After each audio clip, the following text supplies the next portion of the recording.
All right, welcome back, everybody. I'm here with the town supervisor, Peter Van Scoyoc. Welcome, Peter. Thank you, Michael. Thanks for having me back on the show today.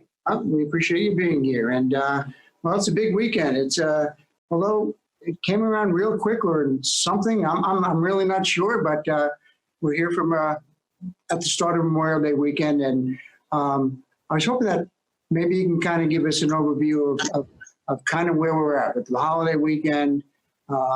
Now we just got word today from Governor Cuomo that Long Island has a possibility of reopening next week. I realize it's up to the municipalities and things, but perhaps you could kind of bring us up to speed on that. Sure. So, this is rapidly developing. We've seen a continuing decline in infections and also, excuse me just a minute.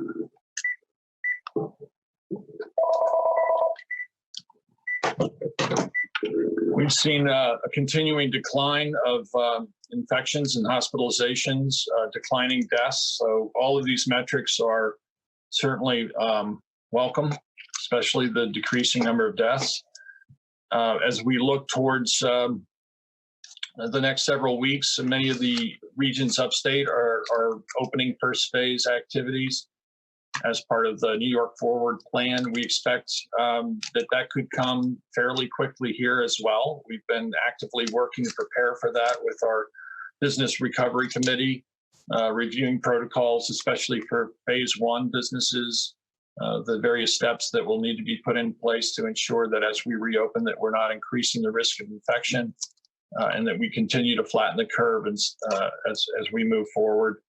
With Memorial Day here, this is always a big kickoff weekend to our summer season. Our economy here depends on the next several months to sustain many businesses throughout the rest of the year. So it's critically important that we be able to bring businesses back online safely as quickly as possible. Again, always keeping in mind that we can't allow a resurgence of this disease.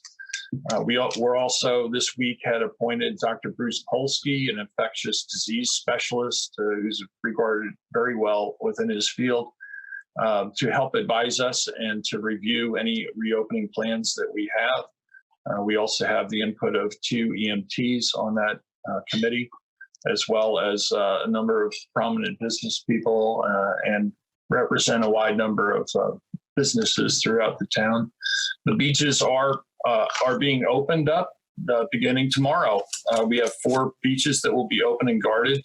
We have a great number of staff from enforcement agencies, Marine Patrol, police departments, the traffic control officers, lifeguards, and recreational staff who will also be serving as beach monitors and helping the public understand the additional requirements that they'll be requested to comply with as we open our beaches. It's really important that we follow these to keep everybody safe and to keep our beaches open.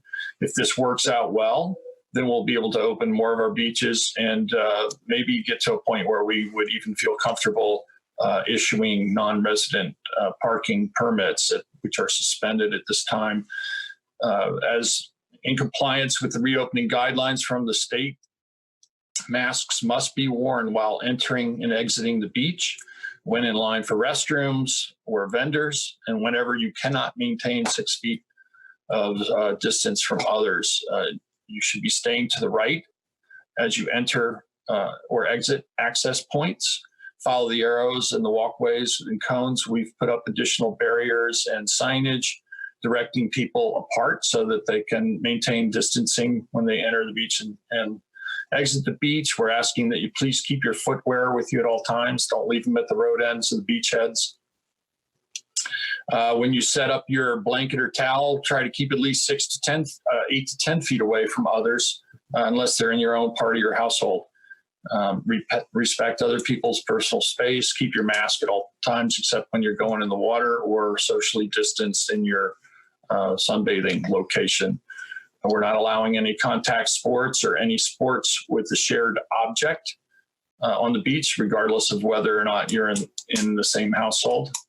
Please respect this. Restrooms will be closed multiple times throughout the day. Please have patience and respect the cleaning crews. We'll have social distancing white circle marks for those queue areas. All the restrooms close at 5 p.m. at the end of lifeguarding hours. We're asking that everyone keep at least 20 feet away from the dune beach grass line. This will allow for egress. Hey, Peter, we just lost you. That's Peter, we just lost you. okay.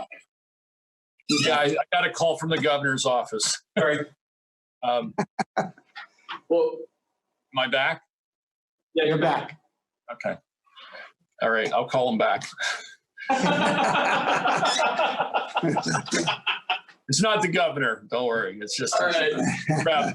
we've been back and forth on the phone today, and I'll bring that topic up in just a minute because that's another really important topic to bring people up to speed on. But I want to get through the beach regulations. We're not having any daily beach parking passes issued. Again, no non-resident permits, no gathering of any kind. Leave that open space between the beach dune grass line and dune, the first 20 feet south of the dunes. This will leave room for patrol vehicles and also a walking lane for people trying to spread out on the beach. Again, do your part to keep the beaches clean, carry your trash out. Don't leave it at the foot of the garbage cans, take it home or put it in the cans if the cans are full.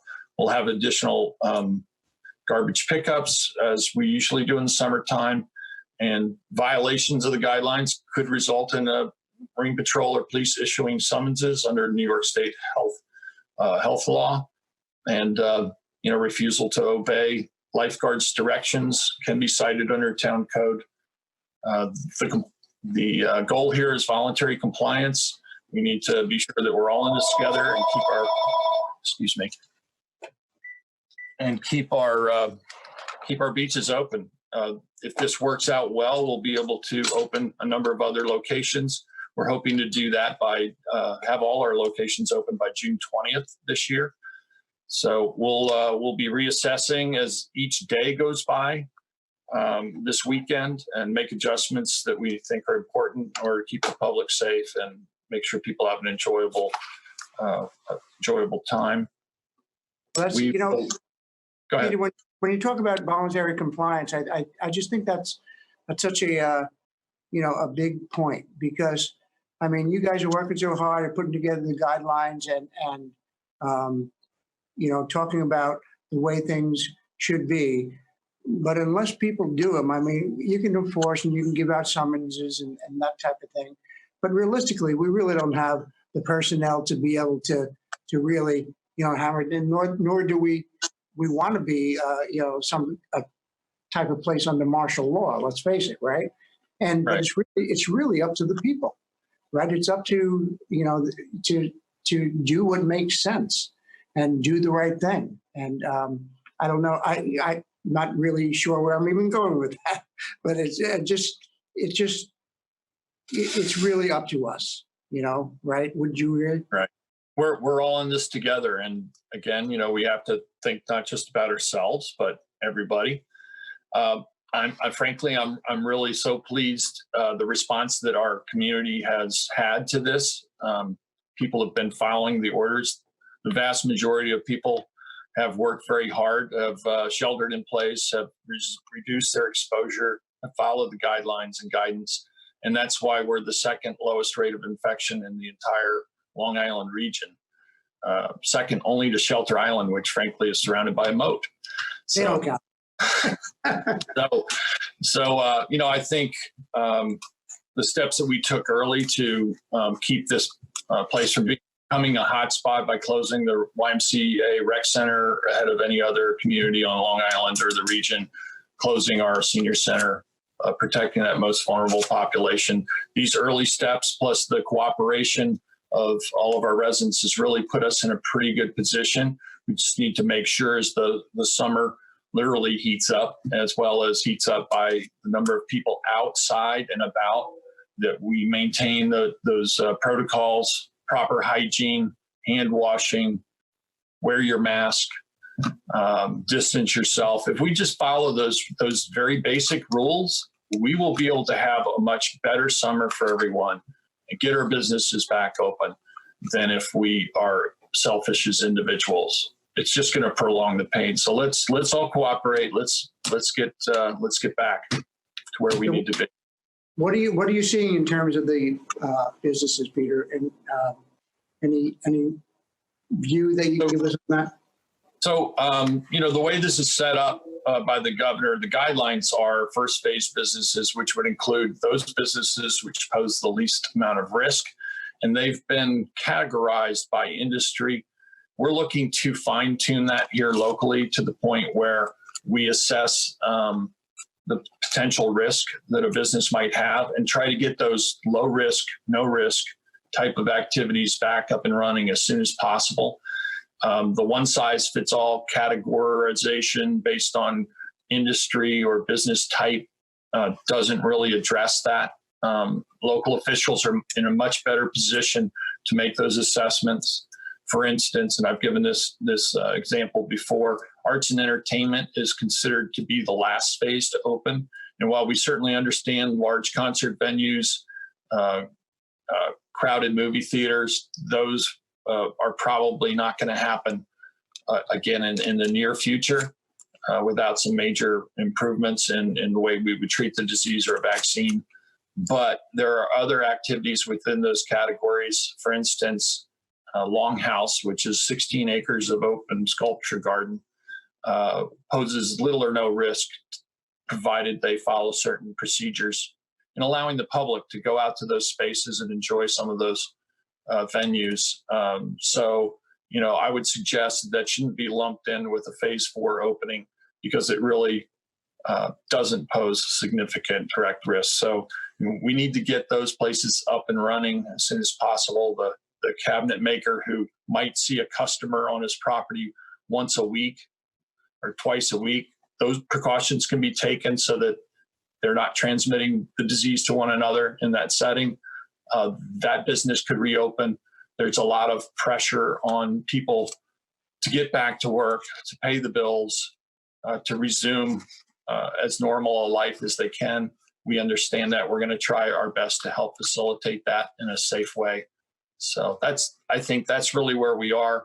Again, it's going to require people cooperating, because if we start seeing the numbers spike because people are being irresponsible at the beach or elsewhere, then that's going to hurt those other people who really need to get their businesses open. So it's so important that we just keep paying attention to that guidance, that basic guidance, wearing your face coverings when you're out in public, close to other people, stay distant from other people as best you can, and then continually disinfect and wash to prevent yourself from getting the disease or spreading it to others. Right. Any other last words, Peter? We got a minute or so here too. Yeah, I just want to announce that as you covered before, I facilitated the opening of a local testing site here at 400 Panago Place at the Panago Ball Fields. That started a week ago, Friday. First day, we had 55 people sign up for appointments for testing at 10 a.m. in the morning.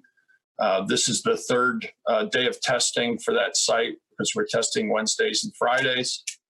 You can call in. I believe you guys have the number on the crawler for that site. In addition, I've been working to help facilitate a location and a site in Montauk.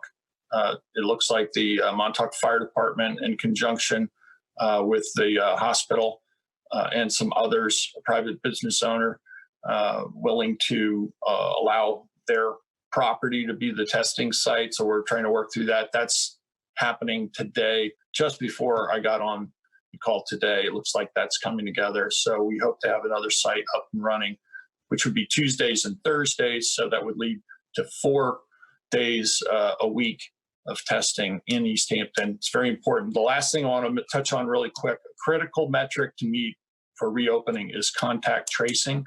We need to have people signed up and trained as contact tracers throughout the region. We're short on the total number of people. It takes about 2 hours to get trained, get your name on the list, get trained, whether or not you would be called or not. Having those names on a list will count towards our reopening. So go to the town website, ehamptonny.gov, look for contact tracers in the search bar, and that information will be there, or call 311 on the telephone and ask about contact tracing applications.